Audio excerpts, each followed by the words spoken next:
Thanks for staying with us. To the details now. We begin with COVID-19, and Ghana's COVID-19 cases has reached a record high, and today, just in one day, we recorded more than 1,320 cases, with the active cases nearly 6,400.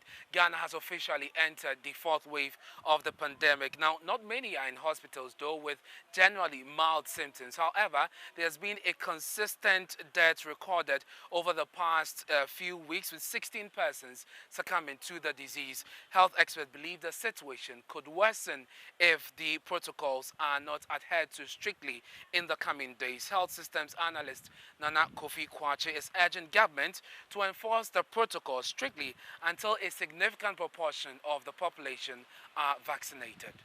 Vaccinations obviously are an incredible tool in our toolkit. We want to make sure that people understand why they need to get vaccinated. Some of that requires, a kind of a revisionist view of the pandemic that allows people to contextualize their risk properly. Lots of people think Ghana has been mildly affected, so, maybe there's no need to get vaccinated. Some are also subject to misinformation and active disinformation. So that risk communication piece is where the game is at right now. I think if Ghana Health Service focuses on that, tries to do more work in the digital space, especially where a lot of that disinformation is starting, we will be able to get some more traction with that. New infections are predicated on behavior. So if the behavior in terms of mass gatherings, masking, social distancing, indoor activities is not changing, then we can expect to see cases continue to go up until a point where there's just no one left to infect because everybody's vaccinated or a lot of people have been previously infected. So unless something changes, we are not going to expect to see anything until we reach that saturation point.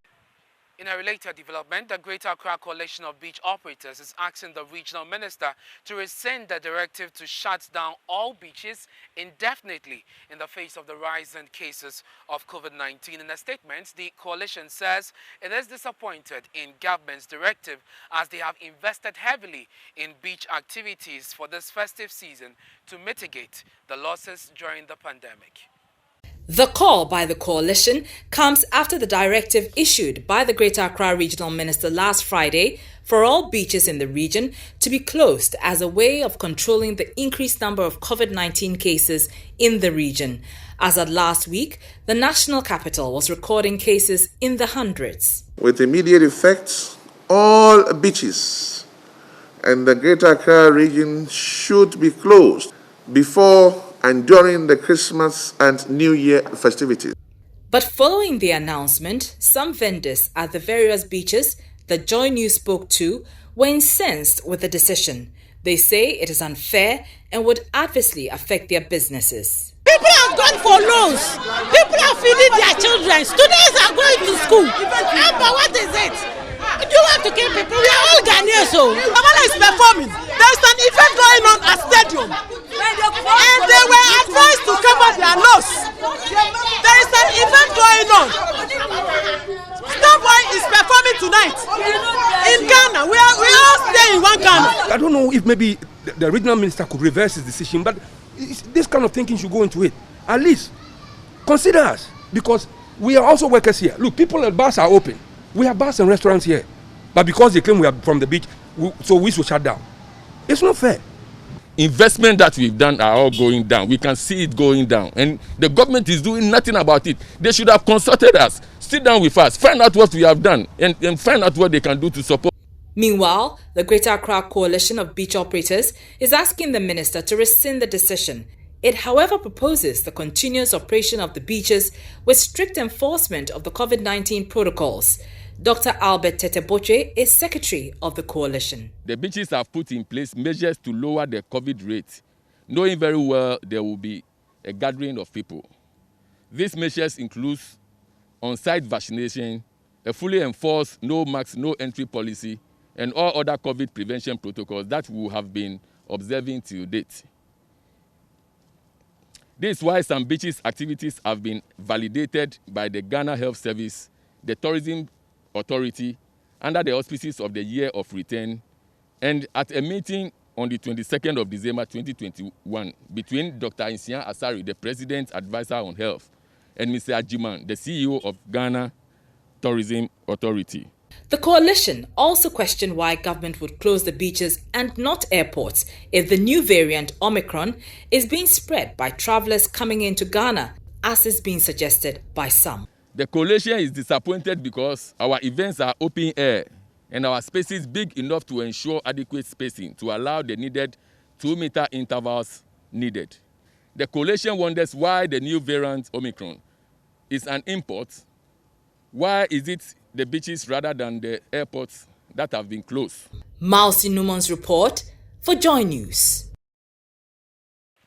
Away from health, let's talk security now. And human rights activist and private legal practitioner Martin Pebu is thrilled about the Inspector General of Police's decision to renovate police cells to accord suspects dignity.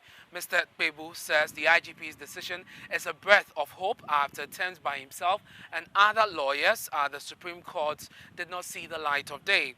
The IGP's resolution comes after he recently toured some deplorable cells in the country. He charges men to ensure the rights of suspects are respected by providing the necessary amenities to make their stay comfortable. We'll hear from Martin Pebu shortly, but first the IGP. How many people are in cells? How big is that place for 25 people? No, I'm not. How big? Imagine you are one of the 25. Will you be comfortable? Ask you a question, you are telling me from. Imagine you are one of the 25. Will you be comfortable? It's a place congested. It's not congested. So I should put you there for 2 days. We didn't come to talk about your place as if your problem. The problem is you. We have noticed a systemic issue and we want to address it. Yes. So be frank with us and stop that old police mentality of defensiveness. It's not going to help anyone. Yes.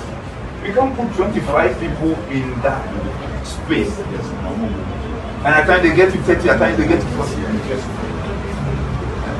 And they are breathless. What we want to say is that irrespective of whoever is involved, he's a suspect, he can be criminal, he can be a convict, the humanity of that person is like ours, and we cannot take the dignity of it out. We have to be very humanistic, very, because it can happen to any one of us. So we need to push the agenda of ensuring that this cells transformation also takes place. We can now hear from private legal practitioner and human rights activist Martin Pebu, who is lauding the police for this initiative. It's heartwarming. This is about the second human rights-centered initiative I've heard coming from the IGP. The first one I heard now, police will no longer publish the exact photos of suspects and all that. And now the IG is uplifting the conditions in the cell. That's marvelous. God bless him. What would be the changes you specifically want to see? Yeah, so, okay, great.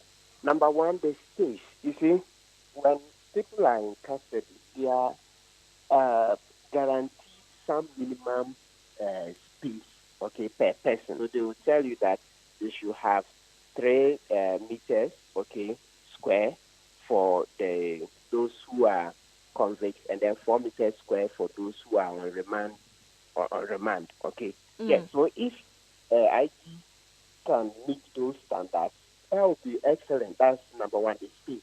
Then, number 2, in terms of their feeding, okay, yeah, you know, when they are in custody, they are there at the, let me say, the orders of the state, because there is a state that has imprisoned them.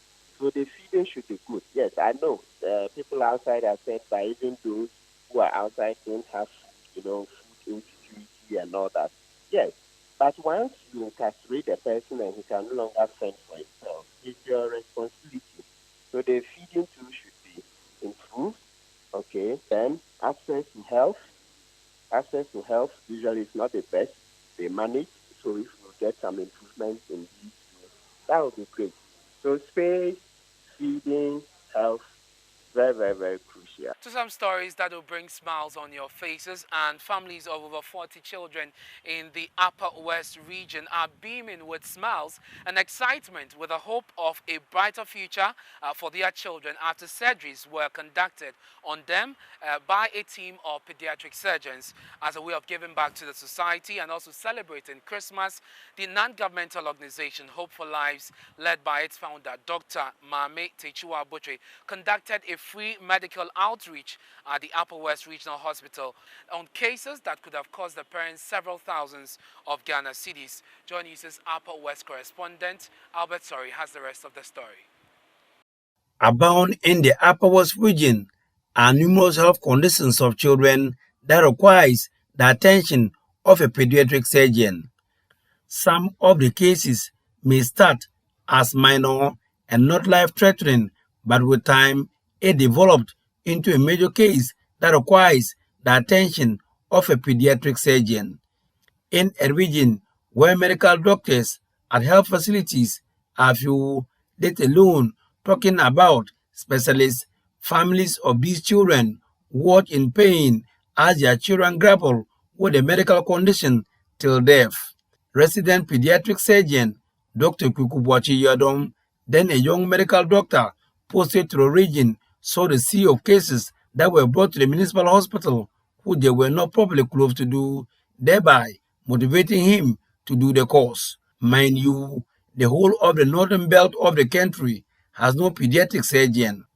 Since I went to Pwalugu, and even when I was in Kumasi, I realized that children from Upper West have to travel all the way down to Kumasi and Pwalugu for various treatments, that's surgical treatments. So when I come back, I know that that is going to be a stopgap because now the risk of traveling will be out of the way and children can easily access surgical care right here in the Upper West region. There's however hope for children with these conditions this festive season. Founder of non-governmental organization Hope for Little Lives, Dr. Mame Techua Butwe, led a team of pediatric surgeons to the Upper West Regional Hospital to screen over 40 children. So we screened so many cases. The ones that will need major procedures will refer to Pwalugu or Komfanoche. But the minor cases we are operating on inguinal hernia, usually after it doesn't close. So if you don't operate on it, the intestine can go inside and get stuck. And if it gets stuck, it can get blocked. The child will be vomiting. So we are not waiting for it to be an emergency. We are doing it as an elective procedure. There are other cases of umbilical hernias too that we are doing. There are some neck swelling that we are also here to operate on. She explained why her outfit chose the region for the medical outreach. It's really not about me, it's not about my children, but it's about giving to people. So my family, my husband, my children, we all decided to come and we partnered with my husband's ministry, which is Faith-Filled Christian Center, which is headquartered in the US, that we are coming to give back to the children in Wa. So we, as part of our activities, today we've started operating. Tomorrow we're going to have a very big medical outreach. We're going to screen children. We're going to give some medication.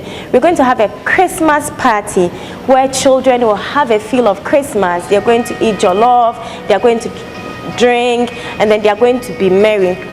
A member of the team, Professor Ifwa Hesse, called for collaboration between municipal authorities and the Regional Health Directorate to get more specialists in the region to take charge of special cases. I really think that virtually everything you need is here. I think your municipal authorities must work together with the regional health authorities to try and get the things that would attract young people. And what are the things? Something like a good school for their children, okay? Barring which, if they have to be separated, some means of being able to see their families quite often.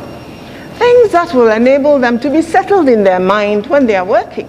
Because you don't want people who come who are not settled in their minds and who cannot concentrate on work. Medical Superintendent of the Upper West Regional Hospital, Dr. Robert Amesia, was grateful to the Hope for Little Life team, hinting that it has given them opportunity to establish ties with the medical team for future consultations if the needs be. At the other centers where these cases are done, we are able to talk, establish contacts between the relatives and the doctors. So when they even go to the other side, they don't get frustrated. So we are looking at the long-term effect, and we have somebody from here in training. We don't want to wait till he comes and we start doing these things. Because when he comes back, he's not going to work alone. He's going to work with nurses, anesthetists, and others. So why don't you take the lead and build the capacity so that when he finishes and comes, he fits very well into a system that good capacity has been built. Reporting for the news, Rafik Salam. Wow. Now, a 56-year-old woman who has been suffering from post-menopausal bleeding has undergone surgery to correct the anomaly. Now, Janet Efriye, the mother of 7, who is also suffering from a lorry accident complication, received the financial support for the surgery after Joy News highlighted her plight. Ohimenteri of our health desk reports. Madame Efriye, a fruit seller, was involved in that ghastly lorry accident on the outskirts of Banko near Efijase. Her left arm has deteriorated after she opted for herbal treatment when she failed to raise enough money for orthopedic care. She has had continuous excessive abnormal bleeding for over 2 years, a condition doctors at Komfanochi Teaching Hospital say is rare. The diagnosis, done through the financial support of Dr. Poku Edusei, Director of Legal at National Communication Authority, and pharmacist Daniel Osei, lasted over several weeks. The 4-hour surgery followed a successful diagnosis of a condition through biopsy, including the removal of cells in her uterus, among others. Pearls of MPP, a pro-NPP focused on women empowerment, was at the hospital to foot the medical bills of Madame Efriye. Josephine Obriyabwa is the national president of the group. She was not able to pay her bills. We've already paid the bills in support of her because we can't just watch her be in pain at the same time not able to pay her bills. And we can't just watch it. And we are not here only because of her. We have a lot of programs that we have been attending to, especially the market women and the farmers who are able to help Ghanaians. They are from the grassroots. They have nothing. So that is our ambition, for them to be okay. Madame Efriye was grateful to the group and the multimedia group for coming to her aid.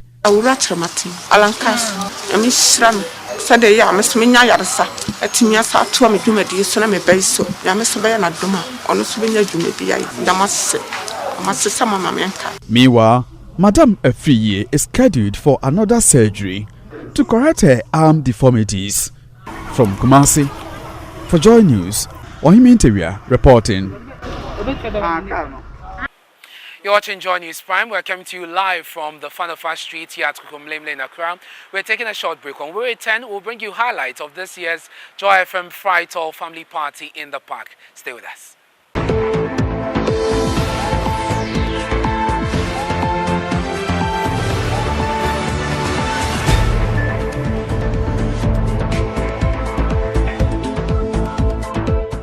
And we stay on humanitarian stories, still in the Ashanti region, because thousands of widows from across the region have received donations to support them in celebrating Christmas. The donation, which is in collaboration with Inshira and Love FM, is worth over 1 million cedis and is aimed at supporting poor and needy widows during the festive season.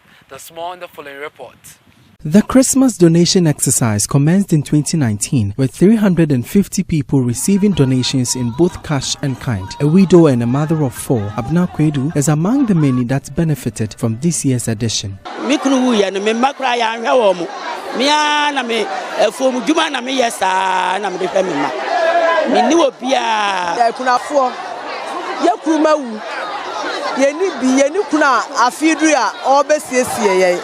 And papa nya akurafo ho do se obeya do ya ma akurafo wa bra na ke kruti ase a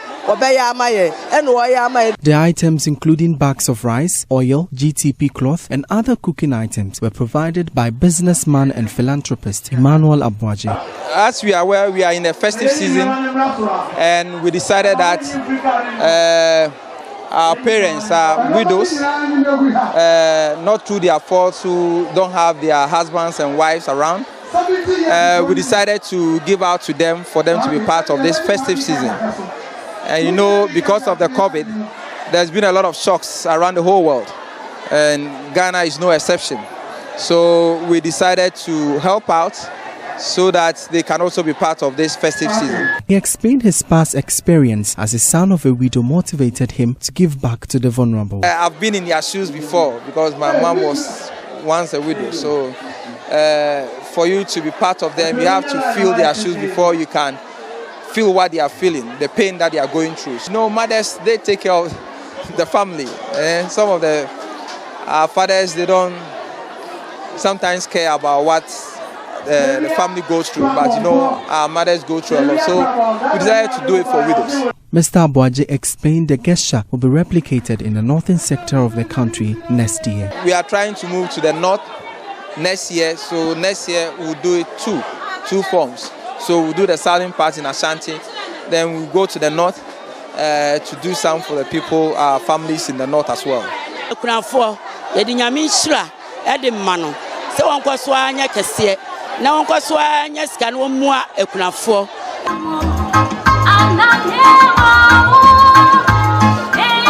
For Joy News, Emmanuel Bright-Kweko reporting. Now, just before we go, it has emerged that the electricity and irrigation component of the Pwalugu multi-purpose dam will be sited in the northeast region rather than the upper east region where the Pwalugu dam is located. This is raising questions about how the people of the upper east region will benefit directly from the dam. In addition, the flooding or inundation area of the dam will be sited at Pwalugu, and plans to compensate landowners with cash for their lands in the area have left some stakeholders worried about what this could mean for future generations in these communities. Correspondent Albert Sori has more in the following report. The construction of the Pwalugu multipurpose dam is yet to begin after President Nana Akufo-Addo, together with Vice President Dr. Mahamudu Bawumia, cut sword for the construction of the project in November 2019. Joy News understands contractors and other stakeholders involved in the construction of the project are still doing broad consultations, especially with traditional authorities, to ensure that resettlement and compensation plans are well executed. It is unclear at the moment when exactly the actual construction of the dam will begin. The primary components of the Pwalugu multipurpose dam are a dam with an elevation of 165 meters with a maximum reservoir area of 350 kilometers square, a powerhouse consisting of 2 turbines with 60 megawatts of installed capacity and 16.5 megawatts of firm continuous capacity, and then an irrigation scheme consisting of a 12-meter high weir and a canal network of about 25,000 hectares of land. Although named after Pwalugu, a small town in the Talensi district of the Upper East region, the dam will have most of its important components situated in communities of the neighboring Northeast region. This is according to Professor David Miller, a consultant who was recently engaged to facilitate workshops to discuss issues surrounding the dam. He spoke to journalists at a stakeholders forum on the Pwalugu multipurpose dam held at Bolgatanga. The first fact was that the dam wall, what we call the dam proper, is not in Pwalugu. It's in Kudugu. And Kudugu is 50 kilometers from Pwalugu. And it's not in Upper East region. It's in Northeast region. Now the second revelation was that the dam has a weir, that is a smaller dam, that will now boost the water to be able to irrigate the land. Now that weir too is in northwest, part of the same Northeast region. With these somewhat controversial issues hanging around the construction of the dam, stakeholders are worried that there could be dire repercussions in the future if the issues are not properly resolved before the construction of the dam. Now, the flooding is in Upper East. So the lands will be dislocated there, the farm, the natural vegetation and so on will be dislocated there. What happens to that land? The project document indicates that only one village will be resettled. The rest of the lost land and natural vegetation will be compensated for in cash. Then the problem arises. Who do you pay that to? It becomes the head of family, who is the man. So he picks the money, the woman doesn't get it, and the youth in particular lose the land as a property, as an asset. Dr. Charles Abuguri is the acting board chairman of Tama Foundation, the organizers of the forum. For equitable development purposes, the costing of the dam must include compensatory investments for the areas where there's flooding to enable the economic activity to be stimulated in those areas, just as economic activity will be stimulated in the Sesele-Kulpon areas. Nonetheless, traditional authorities from both the Upper East and Northeast regions are committed to seeing the Pwalugu multipurpose dam project come to fruition. So we are pleading that all stakeholders, whilst engaging on this particular issue, should talk also about how we can peacefully resolve this so that it will not look like, as for the North, if you want to see them fighting, then send them something. We don't want it to happen. I think that I can say confidently that Nairi is ever committed and will continue to be committed until he sees the start of the construction of the project and how it will end. The Stakeholders Forum on the Pwalugu Multipurpose Dam project was supported by Oxfam in Ghana. For Joy News, Albert Sori, reporting from Bolgatanga. Christmas celebrations in the Western region are always special because these celebrations are filled with beach parties, musical concerts, and of course the fancy carnivals as well as the masquerade party, which many of you are very much aware of. This year, despite the COVID-19, the attendance was massive. Our correspondent in Athalia Kwanzaa was there and has filed this report. Normalmente 28 in the new year, what I did, I bet 28 in the new year, the one day I hired just in the way, baby, it will be a December, the Befitadi. This is just one of the many beautiful sounds synonymous with Christmas and New Year's celebration in Sekondi, Takoradi. It is felt in every nooks and cranny, in Takoradi especially. That time, my little brother wanted to join an uncle's group. So he searched all over Google but he couldn't find some. So only Supreme Masquerades responded to him. And later for years, we became the CEOs. But how does it feel to be part of them? Fun, entertaining. Masquerade is a beautiful thing. It makes, that is what Takoradi is known for when it comes to Christmas. So I think I joined it because it's beautiful and it represents us. People dance, move in a particular special rhythm in conformity with the sound. It's natural, I was born with it. I'm naturally a dancer, so I was born with it. I just mix it. Okay. My steps like calculation. It's a wrong calculation. About name. Beige calculation.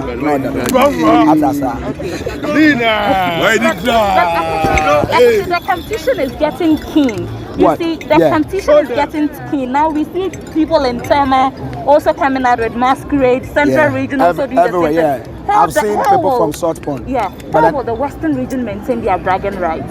You know, we started it. So at the end of the day, we hold all the rights. It's like having a business and other people buying the franchise. At the end of the day, who is the real businessman? It's the person that initiated the business. It's actually with Takoradi. And then Well, I should look at that for them. What should we Show expect them. from you this year? Today. Yes. I should have a son of Nike. Okay then.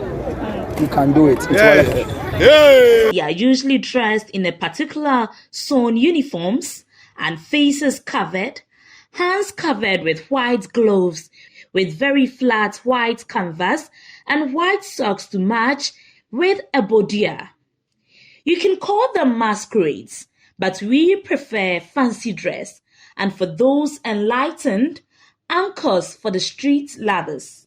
For decades, they have lit the Yuletide in Takoradi with their tunes, dance moves, attire, groups, marks, and the intriguing A1. Oh, I'm not scared. Yes, I've learnt it and I know it. So whenever I'm doing it, whether in the gravels or maybe on the roadside, anywhere, can do it and do it better. But some people do it and then they injure. Is there a case? Oh, that thing is experience. If you want to do any style, then if the style, maybe the style I want to do, if you can't do it and do it well, you have to stop and start it again. It's like you are writing. Then what you are writing, like it seems you are wrong. So you have to clean it or change it again and start it. The famous masquerading Sekendi Takoradi fever, which ends and begins every year, has been in existence for over 50 years. It has its roots from the popular Efutu Winneba fancy dress. Masquerade originated in Winneba, but I'm telling you, Western region is doing it better. Sekendi Takoradi is doing it better. And nobody should dispute the fact that we are going to do it better and we will do it, and we are not losing anything to anyone. So there's no way we are losing it to any other system. Takoradi is the place to be for Christmas. Christmas is Takoradi. That is why we have so many different clubs here. More than 30 clubs here. All people of this nation, we are encouraging them to come here. When it comes to Christmas, it's Takoradi. Amanfo community, a suburb of Takoradi, is where most of the masquerading groups are headquartered. We are here to speak to one of the founding fathers of Uncle's Club, popularly known as Uncle Sekum, and he tells me it's been a long journey for the first and original Uncle's masquerading. Uncle's was formed in Takoradi from the people from Achefugobadu. Sopon. They bought it here 1956. Those who bought that club here, best money. That's why I'm saying the Uncle's one was stamped from Achefugobadu. From those that best man when I mentioned their name first. Then Uncle itself means that after that you know the reason of uncles. It means that if you go to harbor, before a ship can burn, you have an anchor. With the rope, that anchor will be.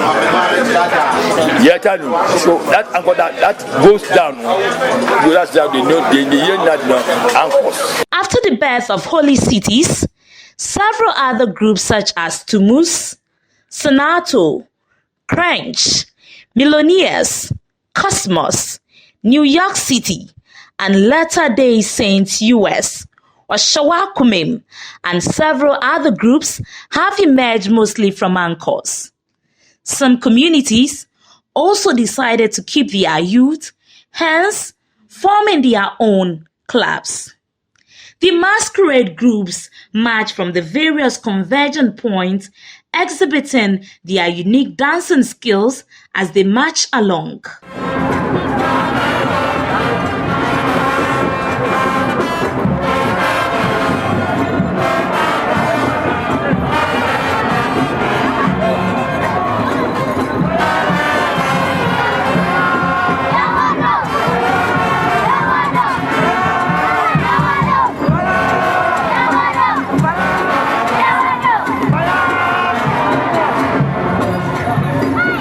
Usually, their march reaches a crescendo at Amanfo where the bragging rights are won. But this year, there is a change. Here is originator of the Fancy Carnival, Mr. Wilson Atta. It's been pretty difficult to get them to raise their act. Fortunately, this year, we had MTN Twin City Festival, which involved masquerade performances.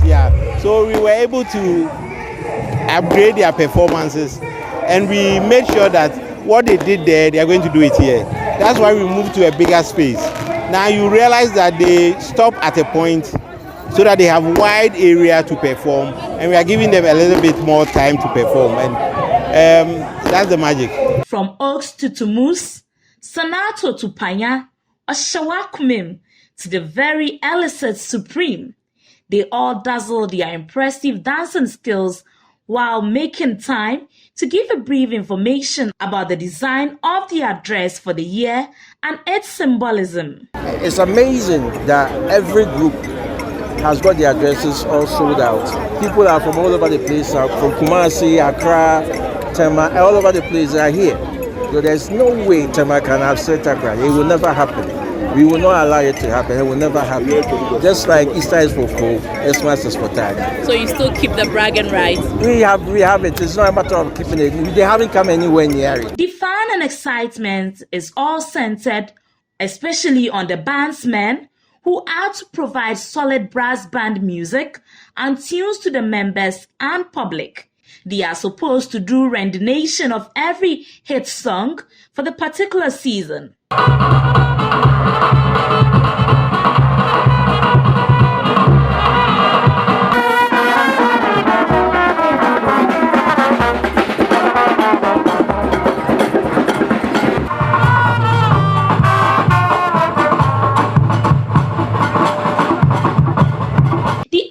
Of technology and modernization in the game dealt a big blow to the Anchors Club, who are no doubt the forefathers.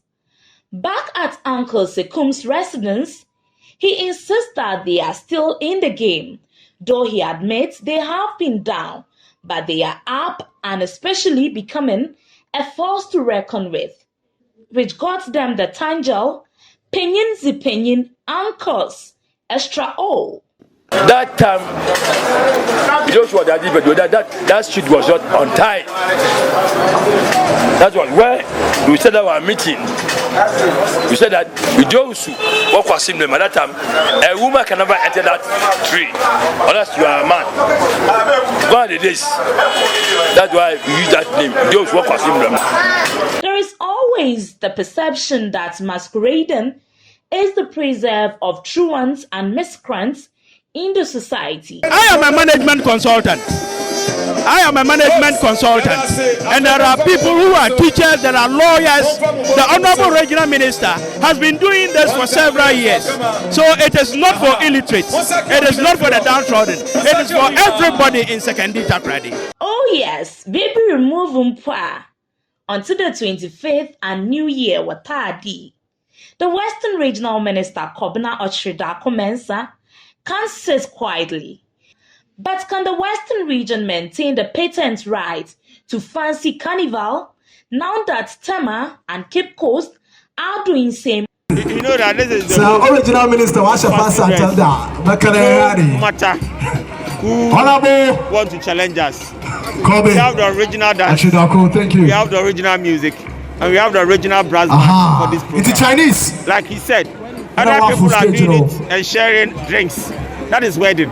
Brass band, so one bra. If you look at our dances, they are different. Okay, our freestyle. Westside Carnival 2021. They are entirely different. And now, can we see that? Different.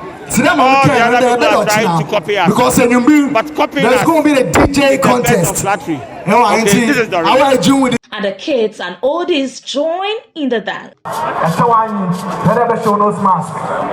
These Anchors groups come with different dresses which has different meanings. For instance, I am wearing a masquerade dress from the Holy City's masqueraders attire.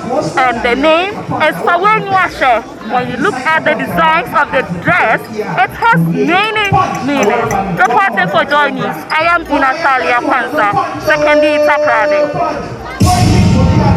To other stories now, effective today, the price of one sachet of water will be sold at 40 pesos, a 100% increment from its former 20 pesos.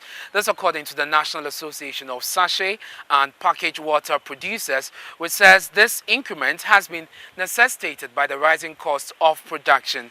The bag of water, which is currently retailed at 4 cedis 50 pesos, is also expected to increase to 6 cedis. Listen to some consumers who say the increase will make life harder than it is already.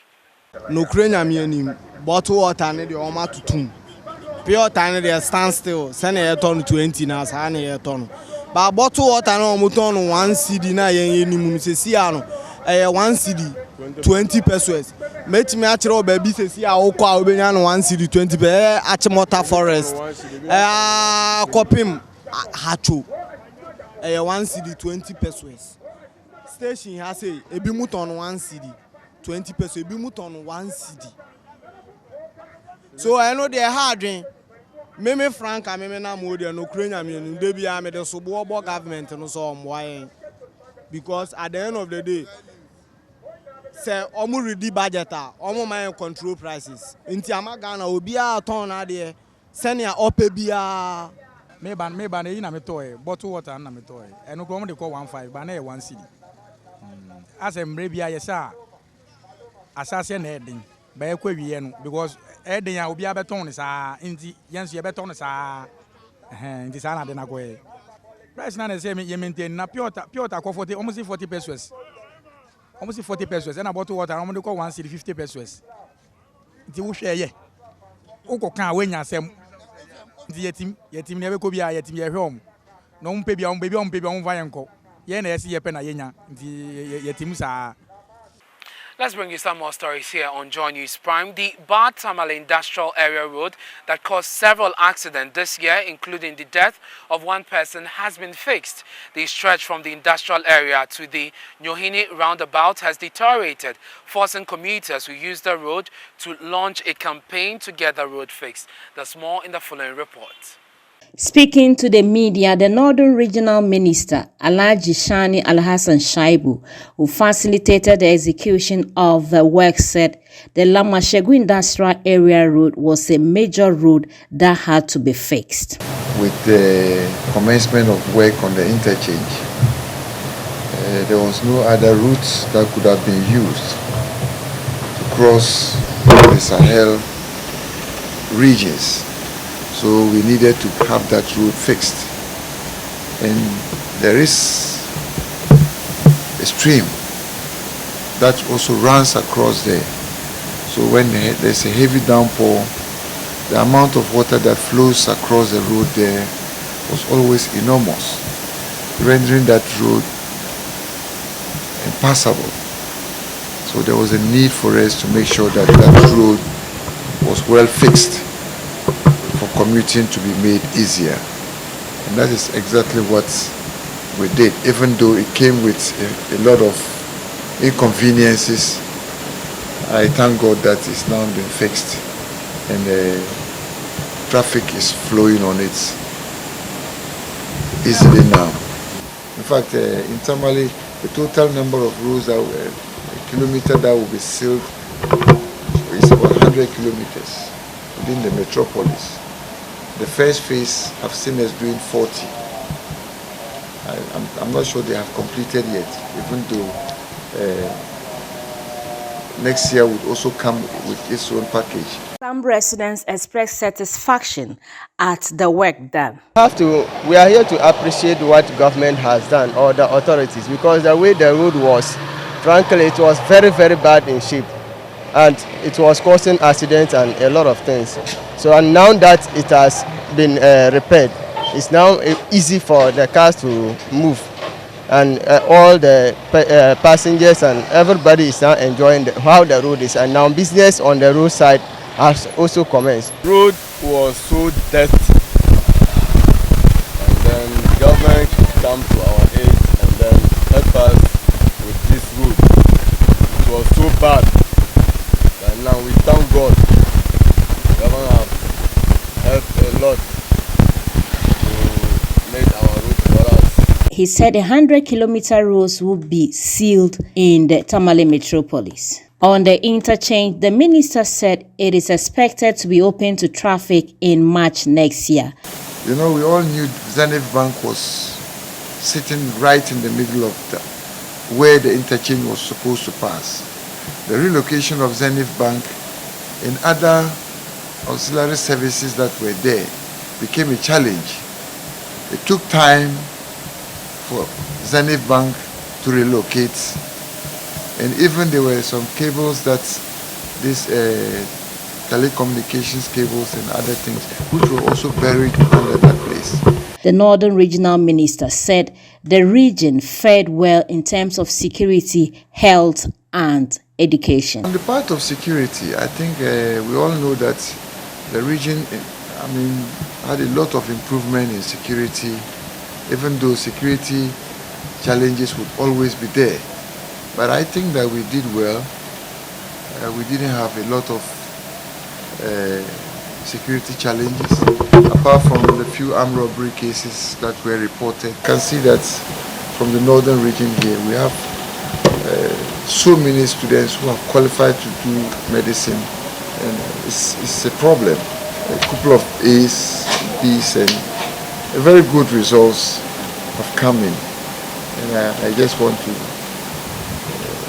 thank the Minister of Education and the Regional Director of Education. And this year we had scores of our audience join staff of Joy FM at the Ebri Botanical Gardens for this year's Joy FM Friday Family Party in the park. It was full of excitement as we had children, parents and indeed our staff participate in various events to mark this festive season. Here are highlights if you missed it.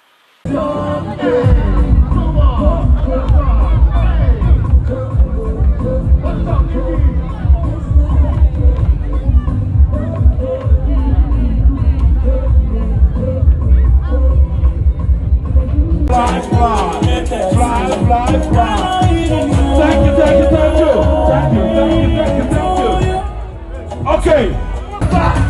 Oh, let's go.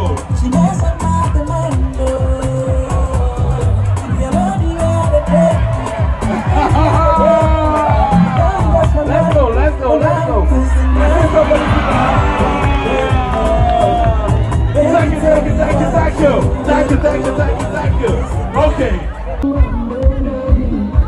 If you have misplaced your car keys as well, please come to me here on the stage. If you have misplaced your car keys, come here. Hey, my dancers are doing it all. Come on, let's go.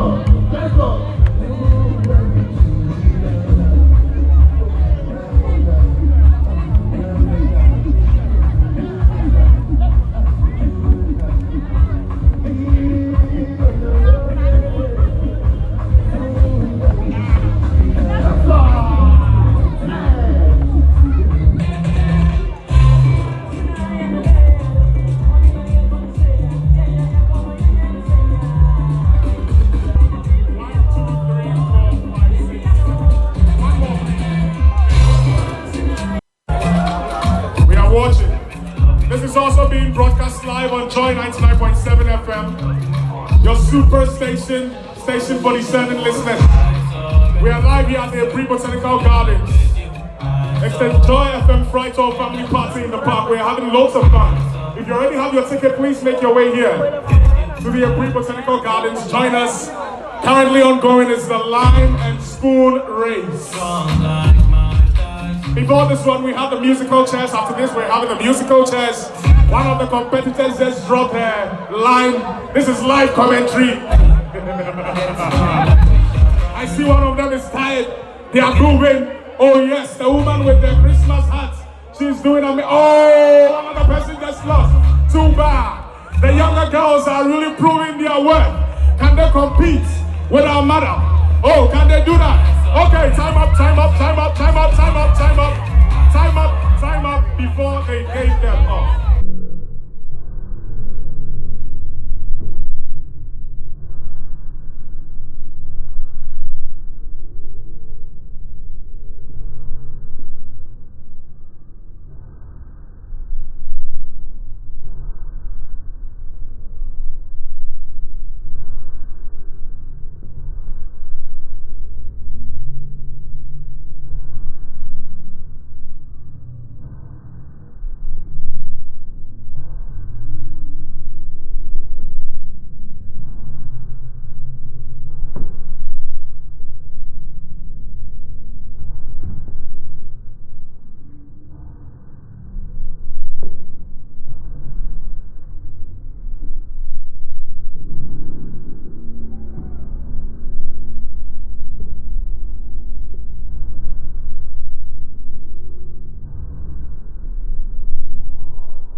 And that's it for our package tonight. Many thanks for your company. You'll find more stories when you log on to myjoyonline.com.